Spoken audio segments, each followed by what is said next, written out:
Hello and welcome to the special support section of Melee's Turnwheel, the sub-series that takes a look at the many supports of the Fire Emblem series. I'm your host, I'm in Melee Kirby, and today we are going to be taking a look at some of the characters from Nabata, as well as a handful of others. So we'll be talking about Igrene, Sophia, Garret, Astore, and... oh shit, who was the last? Faye. Yep, that was it. So yeah, talking about some interesting characters today. I've already gone on record saying that Astore might come away as my favorite character in the game, and we'll have to see how that pans out. I did actually go ahead and read all the supports prior to recording the episode. I'm going to be going back and kind of like jogging my memory a little bit, but I do generally know what all these supports are about, what some of the highlights are. I am going to try to take a little bit of a different approach, in that I really have been going like support by support, which is fine for now, but I really do want to try to get into the habit of only focusing on the supports that I feel are good and interesting and not even mentioning the other ones. And I do just want to repeat what I said in the very first SSS episode, which is that if I skip over a support that you feel is interesting, I really encourage you to reach out to me and talk about it. I might mention it in a future episode, or I might, even if it's just a conversation, that would be great. But I want to try to get into this habit now because it's a fool's errand, right? Like, it's already taking me a really long time to get through a lot of these supports. And then eventually I'm going to reach the games like Awakening and Fates where I'm just going to have to massively cull all like 75% of the supports at least. So I'm going to try to get into the habit now of just screening out the ones that I don't find interesting. So yeah, with that in mind, I'm going to be hopefully making this episode a little bit shorter than some of the ones in the past have been. And then, of course, the next episode, the next SSS episode, should be coming out not too long after this one, maybe even at the same time if I decide to record and upload them both at the same time. Regardless, that's all I wanted to say. So let's go ahead and get into these supports. We'll go ahead and start with Igrene. Igrene has 5 support partners. She's got Sol, Astore, or Astolfo. You might hear me mix that up a couple times because I'm used to Astore, but technically now it is Astolfo. So it's those two, Sophia, Faye, and Douglas. I'm going to talk about only the Sol, Astore, and Faye conversations. Sophia and Douglas aren't all that interesting to me. So the thing I find interesting about the Sol conversation is basically they talk a little bit about what it means to have faith in God, basically, because Sol, of course, is a priest of the St. Elamine Church, and Igrene is essentially an atheist, and they talk a little bit about that. Obviously Sol tries to hit on her because it's Sol. I say that, but we haven't actually talked about any of Sol's supports yet, but yes, he is the womanizer character who just wants to, who wants to get laid or whatever. But they do have a genuinely interesting conversation about God, and why Igrene no longer believes in him, basically, which is to say that Igrene's just had a lot of really bad things happen to her in life, as we'll talk about in both of her other supports, and it touches on a really interesting, I guess maybe interesting is the wrong word, but it's a very, very common theological debate, which is essentially, if God is real, then why do bad things happen to good people? Which is a question that, many people have tried to come to an answer to. Some people have come to a conclusion that they feel is satisfying, while still believing in God. Some people have not, basically, and some people are not able to come to terms with that. And I mean, obviously, no judgment on either of those. I think both can be valid in their own way. But for Igrene, she isn't really able to commit herself. She did believe in God before, and she has kind of moved straight away from that more recently in her life due to all the things that have happened to her. And I think that is it's worth talking about, right? Like that's an interesting direction to take a character. Religion in Fire Emblem, I considered. I mean, obviously this episode isn't out yet, so maybe I still will do this. I considered doing like an Easter bonus episode about religion in Fire Emblem, but I think that would be better served for a later year where I've played more of the games and I have a better understanding of some of the different religious ideas presented in Fire Emblem. I think at the very least I would need to play Radiant Dawn before doing that, because I think that that's probably where religion is most. I guess Three Houses also. Yeah, I think it's gonna have to be a while before I ever do that, but I do think it would be pretty cool because I think the series relationship with theology and gods and all that stuff, I think it's quite interesting and has some cool ideas there to talk about. Oh, and I guess I should mention that Saul's argument here is that basically one of the very common counter arguments to, well, why do bad things happen to good people if there is a God, is that, well, God doesn't want to control us. God wants us to have free will, and as a result, there are going to be some people who do bad things. And yeah, I mean, it's a very introductory level, baby's first theological debate, but it's still cool. And for a game that is largely directed at children and teenagers, I think that it is a perfectly valid way to introduce some of these concepts and to get people thinking about them. I don't know. I thought it was simple, but nice. All right. I'm going to skip right to the Faye support. Faye actually has some really good supports. I ended up liking Faye a lot, but we'll get to her later. The Igrene support with Faye is pretty cool. And, it's Faye being really cute. Igrene is like braiding her hair or whatever.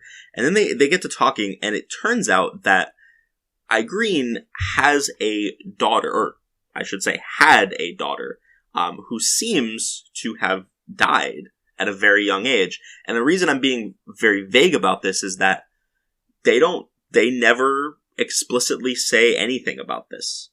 And, which is interesting.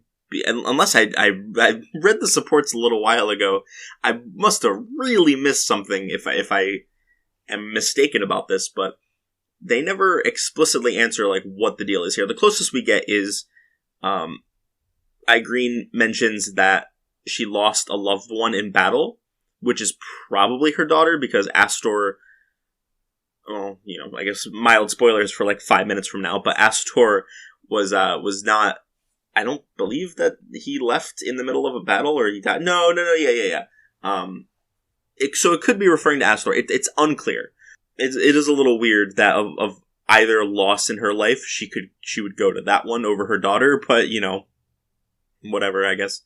Anyway, I just think that's interesting because typically, you read a support and they're vague about some backstory stuff. Like we saw this a lot in the Lou, Ray, and Chad supports. They talk like vaguely about some of their backstory stuff, like, oh, father did this, or, oh, when we left the orphanage, yada, yada, yada. But then they have one support that really breaks all that down. Or for Kath, it's her support with Bartray.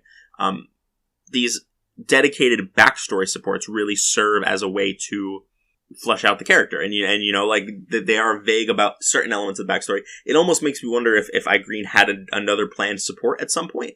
That was going to go into more detail about this. I mean, this game was pretty rushed, and there was a good amount of cut content, which could explain that to a certain extent, but we'll never know.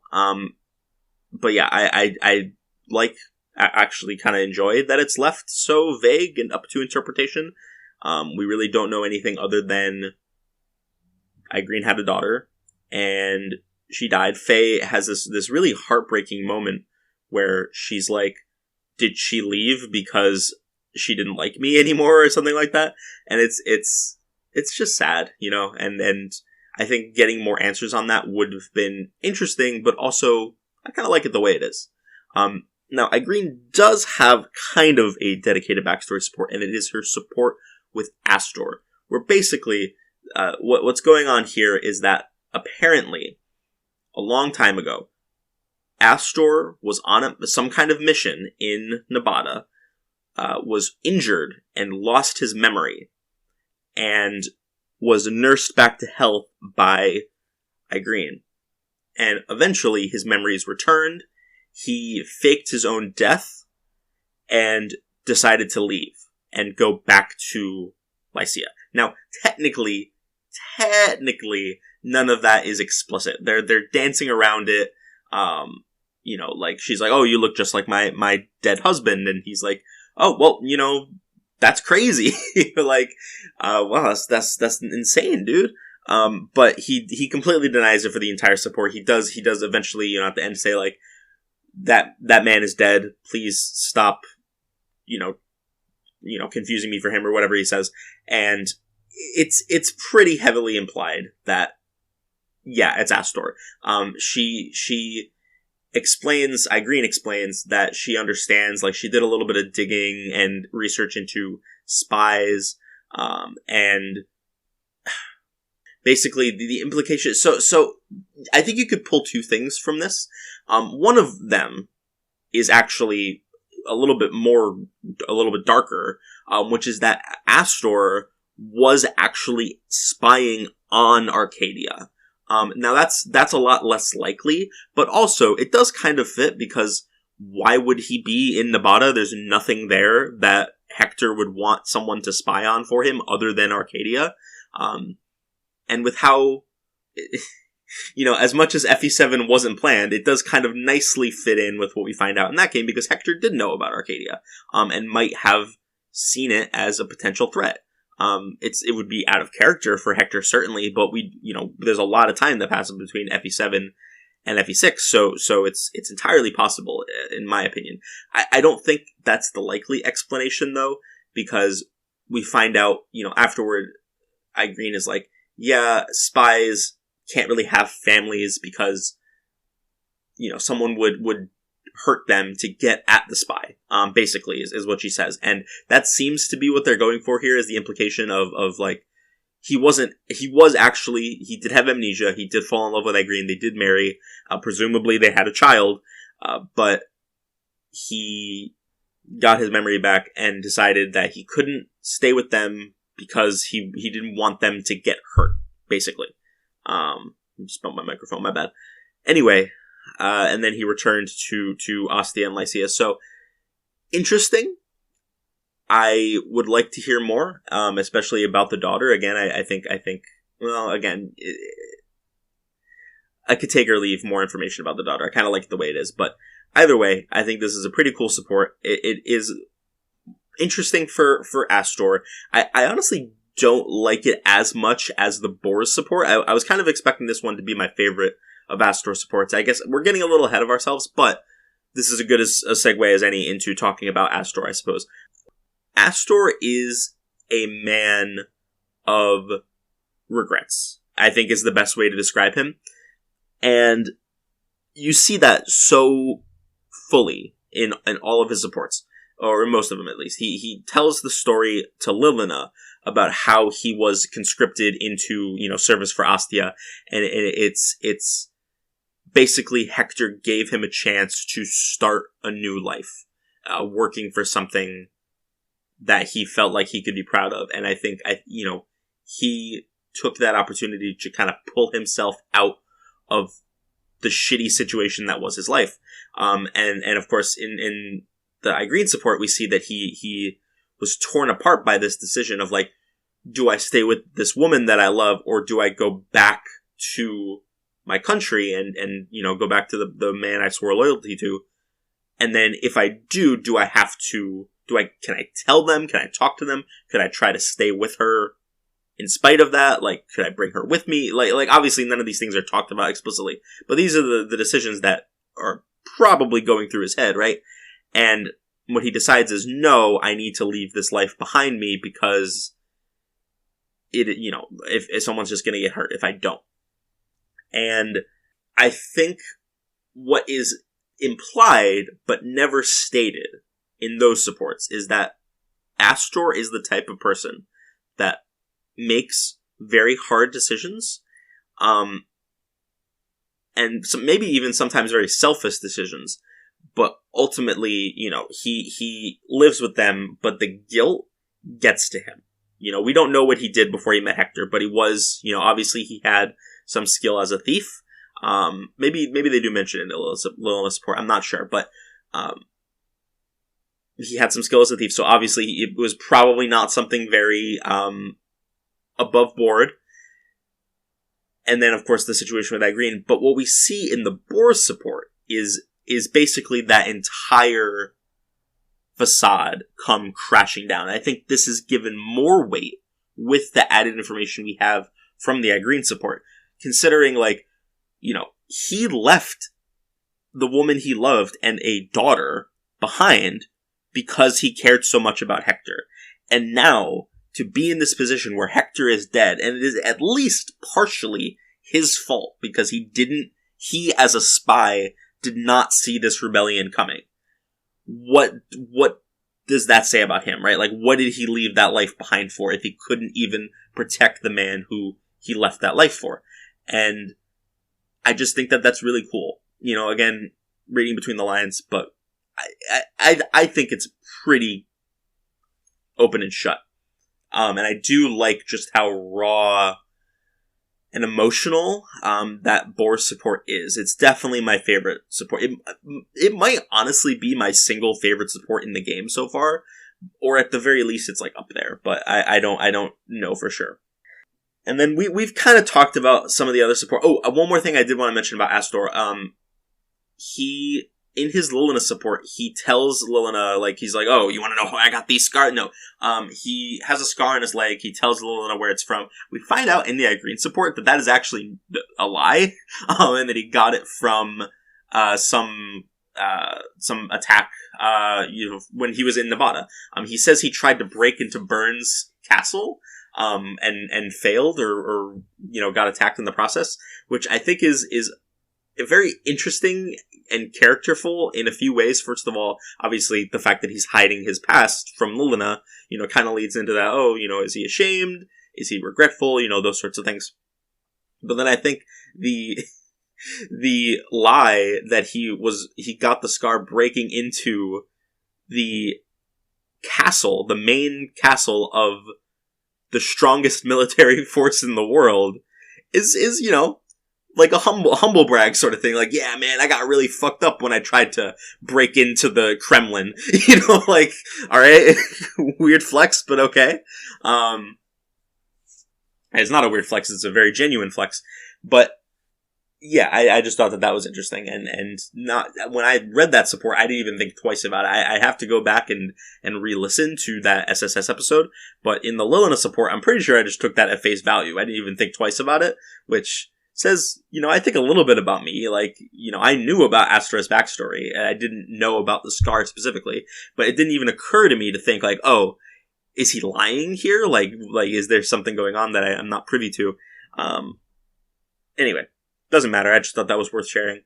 His other supports aren't really that good. I will say he has the only good the best Wendy support. It's still not very good, but it's a Wendy support that's not as bad as the other ones. So Astore can kind of like bring everybody else up to his level.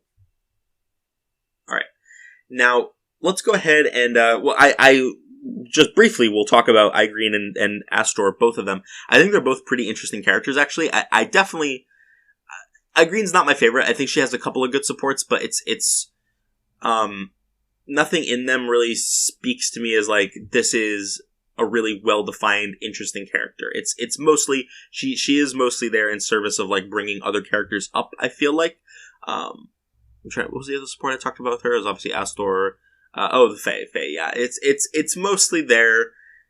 I would like to have seen one more, like, really good support about, like, what it is that how she feels, what she stands for, that sort of thing.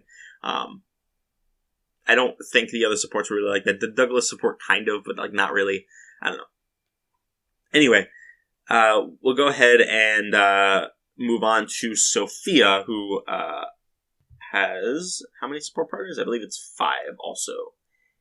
Yes, so she has Sue, Elfin, Sophia, Igrene, and Nime. Now, the Nime support, we'll briefly touch on that one because that one is mostly good for Nime, I would say. So we're going to talk about her whenever we eventually get to Nime. We already talked about the Igrene support. I said we were going to talk about Sophia, and then I switched to Faye. So, whatever. And we'll talk about Faye first, I guess. Oh yeah, the Sue support is more interesting for Sue. It's not even that good for Sue, to be honest. Yeah, actually, I'm only going to talk about Sophia support. As weird as that sounds, I know that she has a lot of... most of Faye's supports, I did say that I really liked her, but it's because most of her supports revolve around her being a cute young girl. You know, like, she has some really nice dialogue. She's, like, singing to herself. There's, like, a very cute line to just imagine where she, like, Igrene is braiding her hair, and she's like, "Hey, Igrene," and Igrene's like, "Yeah," and they talk, and then she stops, and she's like, "Hey, Igrene," and Igrene's like, let me do this," and she's like, "Okay," and stops, which I think is very, I get imagining a 4 or 5 year old doing that is cute to me. I don't know. Anyway, I'm only going to talk about the Sophia support, which I guess is more for Faye, but I guess also transitions well into talking about Sophia herself.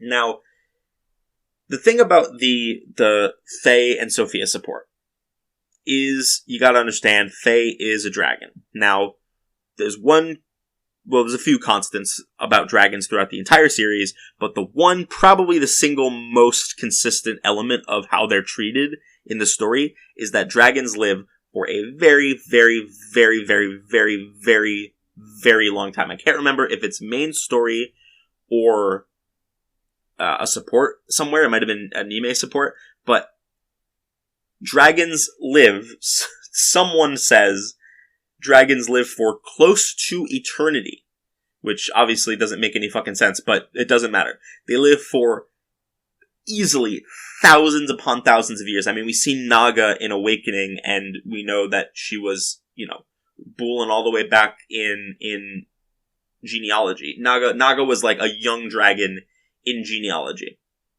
which means that's at least, 20,000 years, I think, more, somewhere around there. It's a long, long, long time. Anyway, the reason that I'm hammering this in is because this is what the Sophia support is all about. Basically, Faye and Sophia are talking about how they're going to be friends forever, and Sophia mentions, like, well, eventually, probably before you're that old, to be honest with you, I'm going to die, because I'm going to live longer than most humans, because I'm half dragon, but I'm not going to live nearly as long as you. And Faye freaks out, basically. He's like, no, I don't want you to die. And I laugh, but it's sad, right? Because if you go off her hero's art, cannot be any older than 4 mentally, and assuming the mental age matches the physical age, for like the early stages of the dragon's life, which it seems to. She is essentially a 4 or 5 year old girl, being told that one of her closest friends is gonna die, like, a long time before she does, and she does not. She takes that about as well as you would expect. And then the A support is essentially Sophia does a little lying, and says, "No, you're right. Don't worry, I'm not gonna die." And Faye's like, "Woo, yeah, let's go." So yeah, I mean, it's simple, but I think it speaks to something that the series, weirdly, and maybe this is a good thing, because I feel like it's a very cliche road to go down. And I think it does it a couple times, I'm sure, but for the most part, the idea of a person being immortal or near immortal, and yet, that's a bad thing because all of their friends and loved ones die, basically, because, they aren't immortal. They live for like 100 years or whatever, and then they die, whereas they continue on. And that is a concept that is explored in many, many, many, many forms of media. One of the most, I think, best, frankly, in recent memory is Invincible. I watched that a couple years ago, and I really like it. Really can't wait for season 2. But essentially, what they do there is like the main character's dad says, like, you're going to see this entire world crumble to dust before, you're anywhere close to the end of your lifespan. And again, not a concept unique to Invincible by any means, but that was just the one that comes to mind. And yeah, the Fire Emblem series doesn't really talk about that very often. Again, maybe for its benefit, because it's something that's overdone so much. But yeah, I mean, I just thought it was worth mentioning, because when they do it here, like in this instance, I think it works pretty well for the most part. Okay, let's talk about the Sophia supports. Faye's I like her because she's cute. Basically, like there's nothing crazy going on in the supports. I just think the Faye's pretty cute. Generally, like all of her supports are, and I will talk about the Faye supports in the future. Most of them are more impactful for the other characters. I would say especially Nime, big time. But then Sue a little bit. I'm not even sure if we'll talk about it when we get to Sue, but we're definitely going to talk about the Faye Nime support in the Nime episode. Okay. And then next up we have Sophia. Sophia is not a very good character, if I'm going to be honest with you guys. I don't find really any of her supports interesting. And unlike Faye, she just has a very boring personality. So I'm probably not going to spend that long talking about her. It has been a bit. I read her supports first, so it's been a bit, so I'm going to take a quick second to refresh my memory. Okay, yeah, I'll briefly mention the Nime support just because I think it's kind of cute. You know, apparently Nime, she's asking all these questions about the dragons, and Sophia just doesn't have any answers for her because she doesn't know anything about dragons. Which seems weird considering she is one, but I think there's a turn of phrase that I like, where it's what is it? You can eat bread without knowing how to make it, and it's like this is her life, right? She is surrounded by dragons all the time. She doesn't bother to think about it. What's going on with this and what's this lore about? And Sophia's like, I don't know. I don't know what to tell you. In my opinion, the only support for Sophia that is good for Sophia, I like the Faye support again, but that's mostly for Faye, is the Roy support. A common Roy support W, might I add. Now, in this support, basically, she tells Roy, like, I can see the future. You can see into the future. She can see vaguely things that are going to happen, although she is not privy to exact details. It's more like she gets bad vibes. She gets a bad feeling about this, which, that does raise an interesting point that I didn't even consider until just now. We do see this power, I'm sure a couple times throughout the series, but like the main one from Alib, that is actually like story relevant is Nils and Ninian, which they have some vague kind of future sight power, and they are also half dragon, which is cool, and makes me think if this is like a specific power to half dragons, because the other dragons don't seem to be able to do this. It's just, as far as we're aware, it's just Sophia, Nils, and Ninian, and it makes me think maybe this is some kind of like special trait that they have. I don't know. It's not really that important. It's just worth. I thought it was cool. Thought I'd mention it. Anyway, Roy in this support is pretty cool because basically she seems to get a lot of anxiety out of these visions because she knows something bad is going to happen, but she doesn't know what to do about it. She can't do anything about it, which is again something we see repeated with Nils and Ninian in the next game. She can't do anything about it. She's her stats suck. She can't do shit. But she still wants to warn the people who she feels like she can protect, even if she can't really do anything about it. She tells Roy, like, oh, something bad's gonna happen to you in the next battle. And he's like, oh, okay, cool. And then he goes off and he's fine. And they kind of talk about like, oh, if you hadn't told me, I might not have been as careful, and then something bad might have actually happened to me. And she's being a little bit of a doomer about the whole thing, like, oh, my powers, I can't do anything with them, I can't help anybody with them. And he basically is just like, yo, Sophia, chill, girl, like, you're great, man. This power, it's awesome. And maybe we can't do anything about it right now, but you tell me when something bad's gonna happen and we'll figure it out. And it's just Roy being really charismatic and genuine, and I think that Sophia, enjoys that. And of course, this is one of the many supports where Roy ends up marrying the other girl. So obviously, through some means or another, she falls in love with him, and they end up marrying and having a little quarter dragon. Oh no, I guess they would still be half dragon, because if you wanna assume the FE7 canon stuff, Roy is also half dragon, kind of. We'll see more about that in the next game, but half dragon with another half dragon, it just makes sense. Now, for the most part, I don't think Sophia is a very interesting character, but I do think that support is pretty cute, and overall it stops her from being... No one is Wendy tier in this game, at least not that I've seen yet. Even if all of her supports were just, mediocre, that would still be better than Wendy, where her best support is mediocre, and then the rest are fucking garbage. So, yeah, she's alright. She's fine. I don't love her, but I don't particularly dislike her either. Alright, finally... And we are making pretty good time on this one. We're going to talk about Garret. Maybe it's because most of these supports are bad. I don't know. We're going to talk about the Garret supports. He has a support conversation with Lilina, Geese, Gonzalez, Lalum, and Kath. Now, most of these are comedy supports. The main one, I guess the main two that I want to talk about are Lilina and Lalum. I'll talk about Lalum first, because this one's a pure comedy support, basically. But it does have a nice little message at the end. Essentially...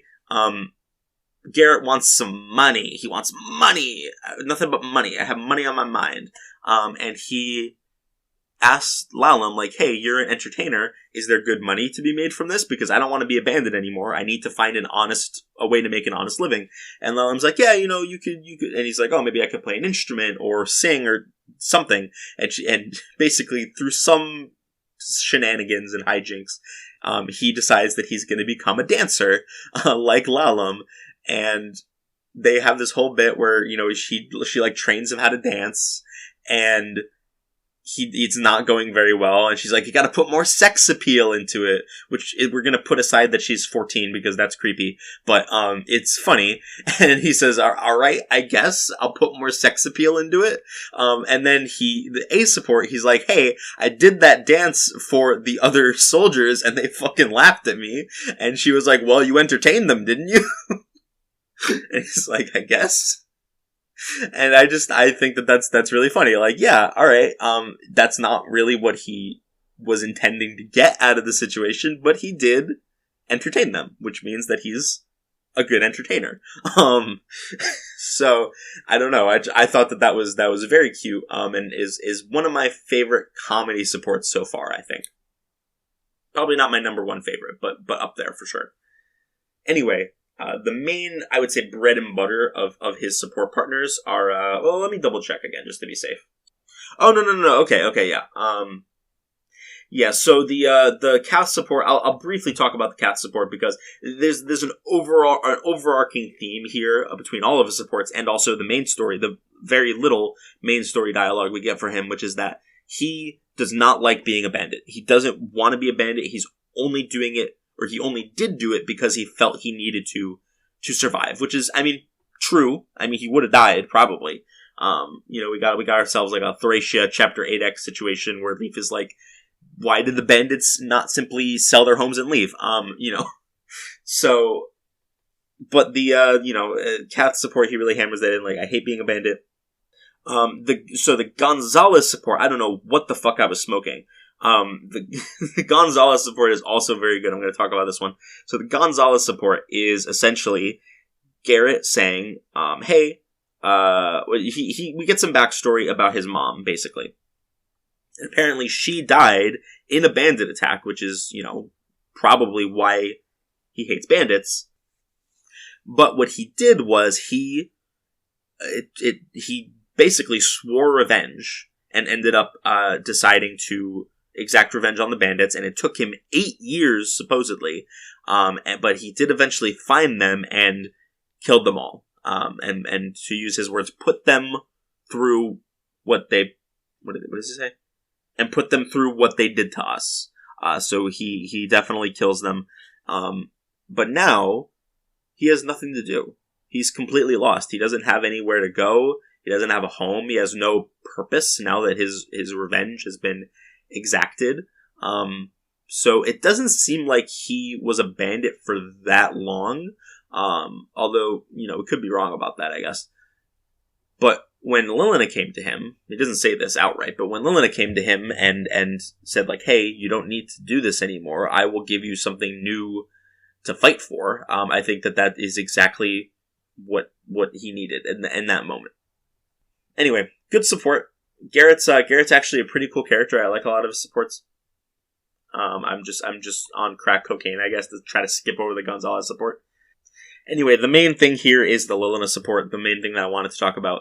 Basically, Lilina, I think I talked a fair bit about this in the Lilina episode, because it is very characterful for Lilina as well.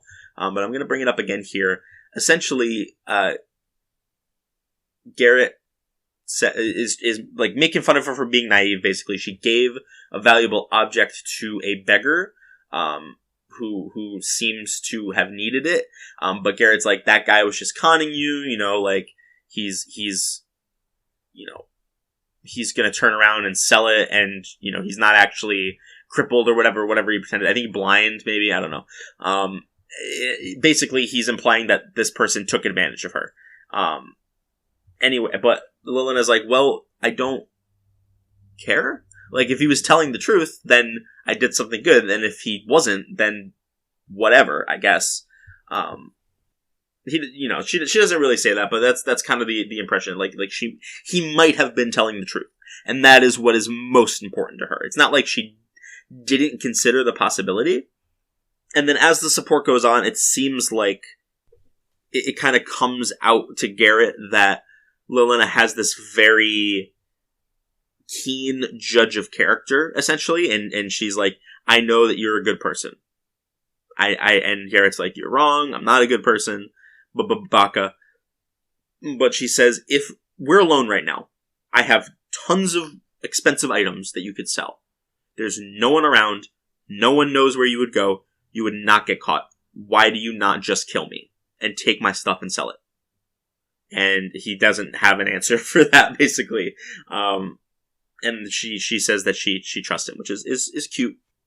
And then the A support, this is the only one I'm breaking down in detail, because, like, unlike the majority of supports in this game, every support level does something cool and interesting, which is rare. But anyway, in the A support, Garret basically gives her a nice item, and it's not entirely clear. The implication is that he just, like, bought it for her or found it, and decided to give it to her, but he lies and says that an old man gave it to her. It's implied to be the same old man that Lilina helped out earlier, but she's like, that can't be true because I met him way, way long ago. And Garret kind of brushes off and just take it. So I think that's what's going on. I mean, I guess the other possible implication is that Garret walked all the way back there, got whatever it was, and then walked all the way back. But that seems less likely to me. I think he just bought it for her himself, and decided to pretend that it was coming from the old guy. Anyway, it's sweet, it's cute. Garret is a tsundere, and I love him. He's actually, like, a really cool character.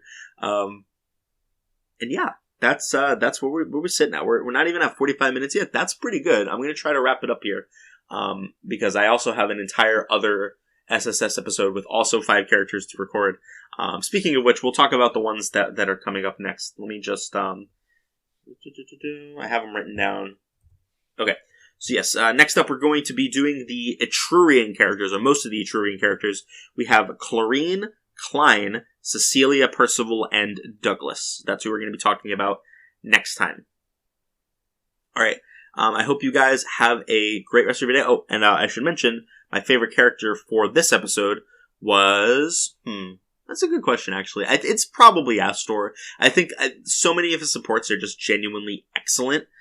Whereas most characters at best have, like, one excellent support. Astore has, I want to say, at least 2, maybe 3, possibly 4. Like, he has some really fucking good supports. Let me double check who he has again. His Barth support is not good. I will say that. I don't like that one. I think it's weird. Yeah, I would say he has Boris and Igrene are both great, and then Lilina's support is also pretty good. So I'm gonna say that Astore or Astolfo is my favorite character from this group. Which if you're keeping track, or if you're not keeping track, we have Lance, Shanna, I think Lilina, I said last time, or for the Ostia episode. Lance, Shanna, Lilina, Ray, and then now Astore. Those guys are all in the running for being my favorite character in the game. So keep your eyes out for those. And then of course at the end we'll do the thing that we've done the past couple of games where I say who is your favorite character, blah blah blah. You know the drill. Anyway, I hope you guys have a great rest of your day, and I will talk to you all next time. Bye bye.